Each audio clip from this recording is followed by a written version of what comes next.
Neri appears before this committee, we will ask the Secretary Neri to confirm or deny the statement attributed to Mr. Lozada.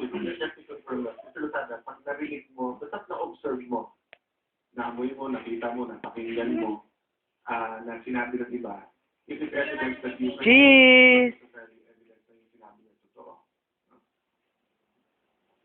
Repeat the question, Mr. Chairman. Ano ang sinabi sa iyo ni Secretary Neri tungkol sa conversations niya with the President regarding the GCE NBO?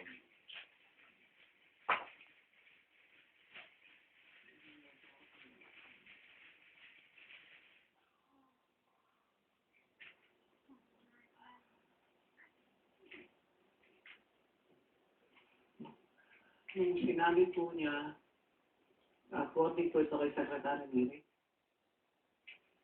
yung sinabi po niya na Sakay na. baka, sabi niya, i-approve daw. Hindi naman din sa avalos, pero i-approve. Yung sinabi po ni Secretary Neri na baka po masyadong maging maingay sa media to. Kasi masyado ng